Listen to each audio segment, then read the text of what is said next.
ওহে মুসলিম উম্মাহ, ইতিহাসের পাতায় লেখা থাকবে পাকিস্তান ছিল বিশ্বের অন্যতম পারমাণবিক শক্তিধর, তবুও গাজা রক্ষার্থে একটিও বোমা উড়ে আসেনি।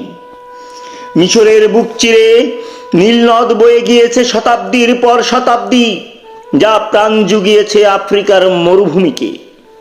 অথচ পাশেই গাজার শিশুরা তৃষ্ণায় কাঁপতে কাঁপতে মাটিতে লুটিয়ে পড়েছিল।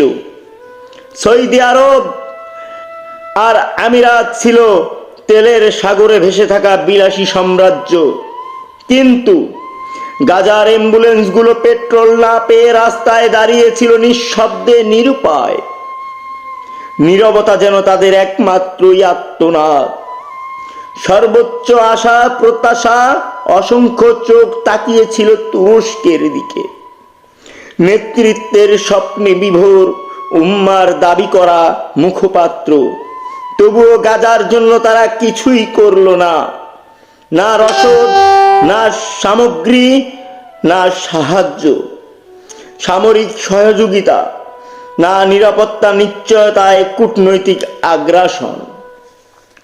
গোটা বিশ্বের মুসলমান ছিল 50 লাখ সৈন্য, ছিল ট্যাঙ্ক, ক্ষেপণাস্ত্র, যুদ্ধ বিমান, স্যাটেলাইট, গোয়েন্দা বাহিনী, ছিল আধুনিক প্রযুক্তি, এমনকি হাইড্রোজেন পারমাণবিক বোমা। কিন্তু গাজার আকাশে একটা ছায়াও পড়েনি, গাজার দিকে কেউ হাঁটেনি। সব কিছু থাকবে ইতিহাসে, গাজার মতো কাশ্মীর, উইঘুর, রোহিঙ্গা সহ বিভিন্ন প্রান্তে জুলুমতের অন্ধকারে থাকা মুসলমানদের কথা। তবে সবচেয়ে করুণভাবে লেখা থাকবে, তারা চুপ ছিল, তারা নীরব ছিল। মৃত্যুর চেয়েও গভীর ছিল সেই নীরবতা।